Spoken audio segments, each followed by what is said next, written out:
very, very good. Okay, so my title is The Visual Data Revolution in Social Sciences. The visual data revolution is part of a larger development that we may call recorded first-hand social data. It includes not only visual images, but audio recordings and more recently body indicators like heart rate. The development started around 1840 with photography. Originally, cameras were heavy and could only be used for studio portraits. By the 1920s, cameras were more portable, but it took many decades before they had an important use in social science.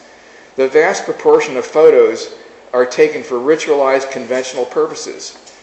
Pierre Bourdieu analyzed these rituals in his 1965 book, Un art moyen, Photography, a middle-brow art.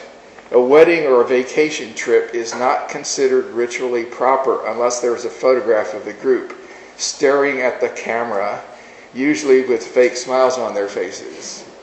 By the way, the shift to obligatory smiling can be documented from historical sequences of photographs. It began approximately in the 1970s and chiefly in the US. This shift towards casual manners and styles of self-presentation began a little bit earlier, originally as an attempt to disguise traditional visual markers of stratification. That's just sort of to indicate another thing that you can do with photographs. Just catalog them by date and line them up and see what differences you get. There's enormous shifts that occurred during the latter part of the 20th century. Motion pictures emerged around 1900, but film took a long time to become useful for sociology. Commercial films are mostly fiction, and documentaries focused on very stereotyped events like parades, but a few documentaries provided data on the details of power and conflict. Leni Riefenstahl's film of the Nazi Party rally of 1934, which I think the work she did on it was in the studio right outside Berlin, is the best data we have on what a dictator's interactions looked like. Video cameras starting in the 1990s made it possible to record things rarely seen. The beating of Rodney King by the LAPD in 1991 set off a political scandal by showing a much more realistic picture of violence than the fictitious fights we're used to viewing on for entertainment.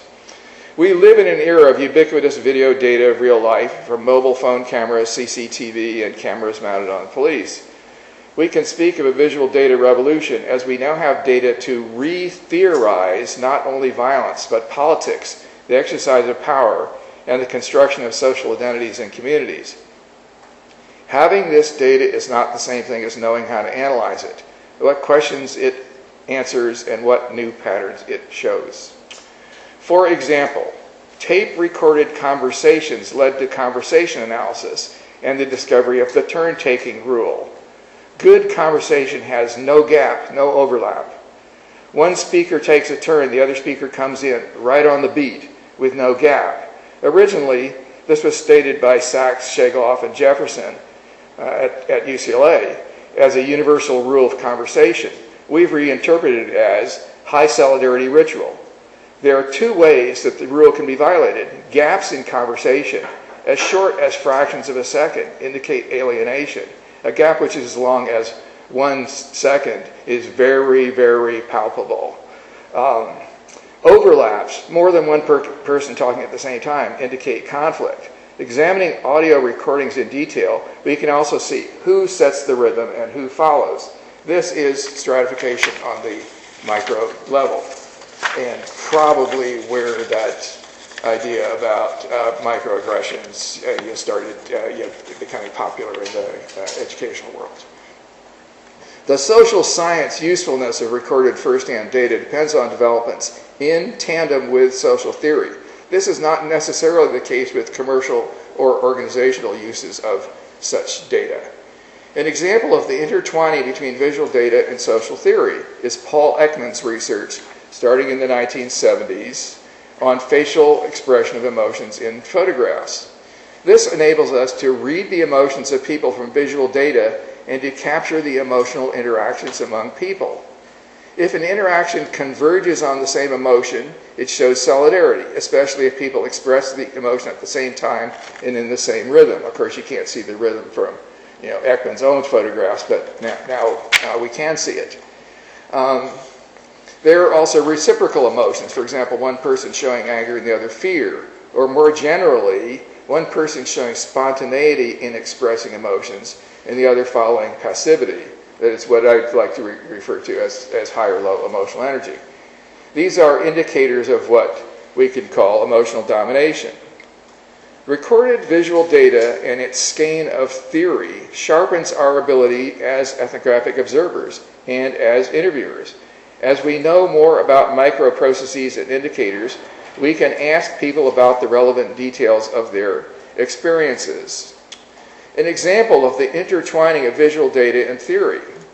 S.L.A. Marshall interviewed American soldiers in World War II just after combat and found that the majority of them did little or no firing in combat, relying on a small proportion of soldiers to carry on the battle. Okay, so this is interviewed data, but unusually close to the site of action. In the 1980s, I started collecting photos of violence, which became more possible, I didn't realize this at the time, with the development of telephoto lenses, so the photographer did not have to be nearby. By the 1990s, we started seeing a lot of tremendous graphic photos of the first Intifada in Palestine. And it wasn't until later I realized long-distance telephoto lenses that can do that. Or that famous shot from 2001, the tank man, and he's actually not in Tiananmen Square. The photo is often, quite often misinterpreted. But that's a tremendously long telephoto shot. It was shot from about half a mile away. I also made observations in the streets of dangerous neighborhoods, mainly Boston and Philadelphia. Sort of the accident of several good universities around the edge of some very bad neighborhoods. I searched through ethnographic data. I asked students to describe the details of conflicts they'd seen.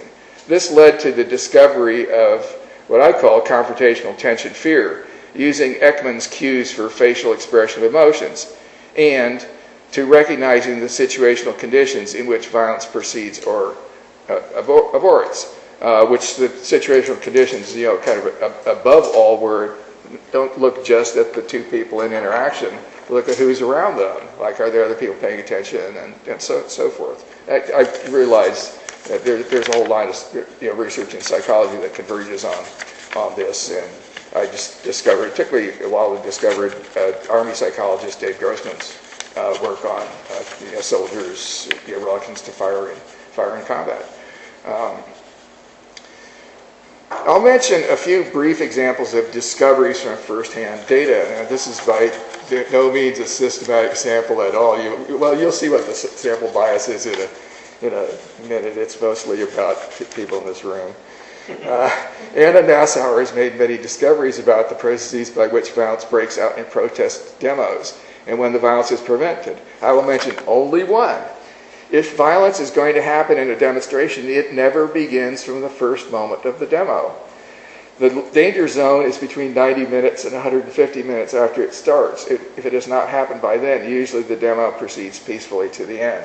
That's very worth theorizing about why that would be the case. But also, we need wider data to see how widely that holds. Isabel Bramsen asked participants in the Arab Spring uprising if they had videos and discussed these videos with the persons who took them, thus creating video-enhanced interviews. This made it possible to get both the visual data and the experiences of the participants at the same time. So it's kind of a really wonderful mixed method kind of approach, which I hope is widely used.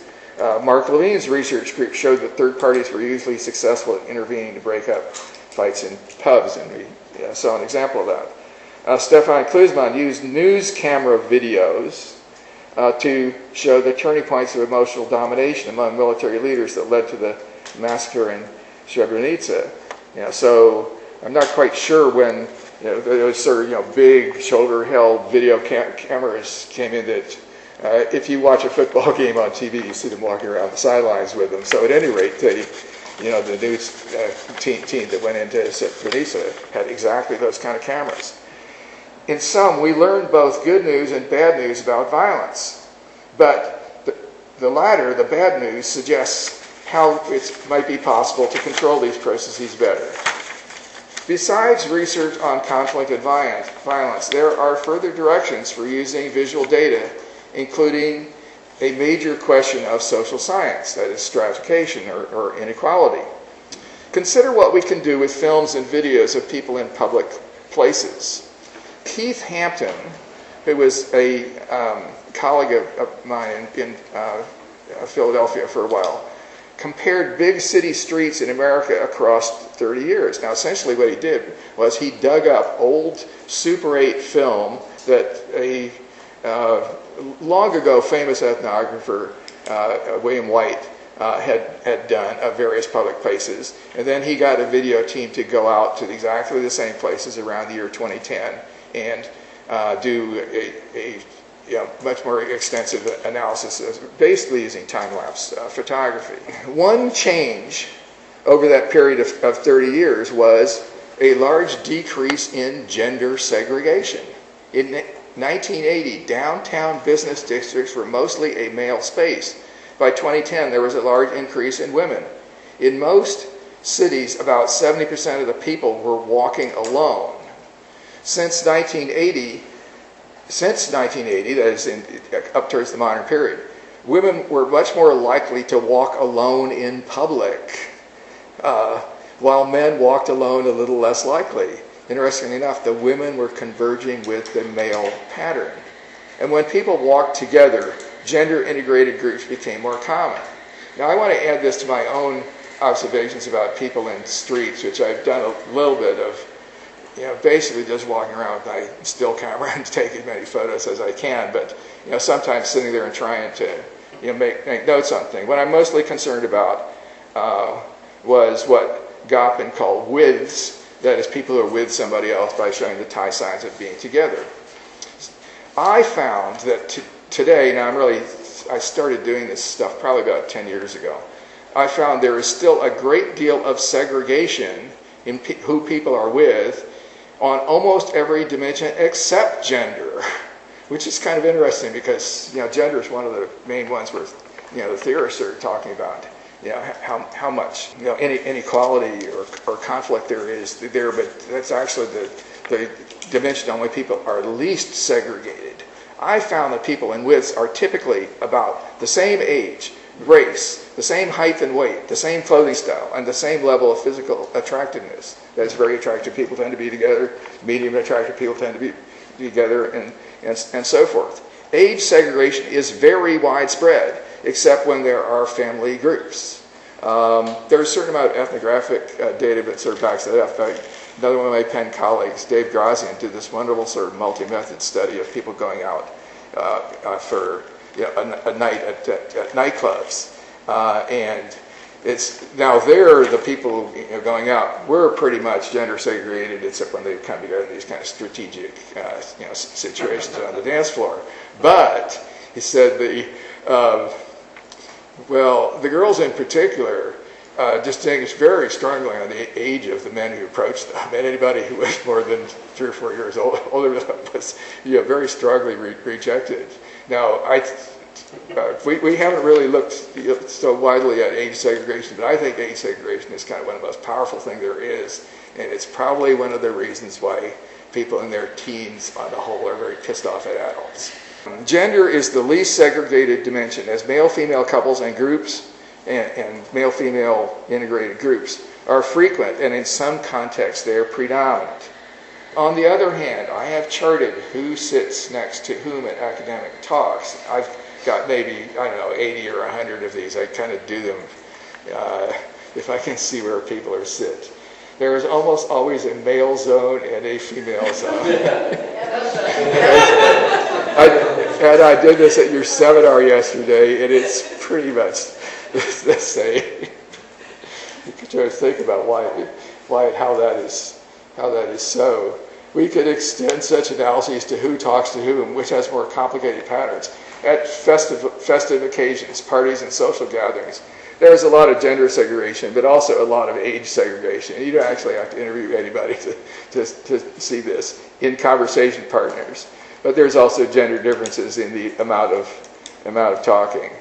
These are real-life measures of social integration and segregation. I suggest that they are more accurate than questionnaire surveys, which tend to get stereotyped responses.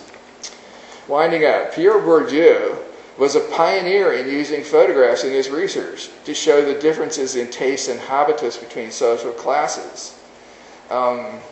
Bourdieu is very widely regarded as a great theorist. I think he's a pretty good theorist. The guy is a brilliant survey researcher. I mean, he's the first person I know of that would like to, hand out photos of art to people and say, which one do you like, and so forth.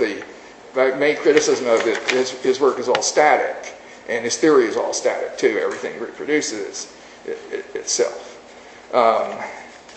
With more recent tools, we can now study how people of different social classes interact, both within their class and across class lines. Rhythms, gestures, typical emotional expressions, who leads or dominates these rhythms. These are key indicators of the mechanisms that produce social stratification. But also, sometimes they produce social equality. Actions speak louder than words, and when it comes to words, rhythm and tone are more revealing than content. That is why visual data analysis and its siblings, voice recordings, tell us more about the truth of social life than what people say about their own behavior and belief. I should add that, like a lot of people who were educated at the end of the 1950s and the 1960s, I was Freudian when I was young. And people told me that Irving Goffman was very Freudian. The era of the 40s to the 50s was super Freudian. So it's kind of like what people, what their real feelings and emotions are hidden and underneath the surface. Freud's own method of getting at that was not particularly good. You can see his Freudian psychoanalysis kind of like a very extended interview technique, but without getting any other sources of data besides what you're getting in the interview. Of course, combined methods are always best. Visual and other first-hand data, combined with more traditional ethnographic, interview, and documentary methods, are producing a much more complete explanation of the dynamics of social life. We can expect the coming years to be a golden age of social science. Thank you for your attention.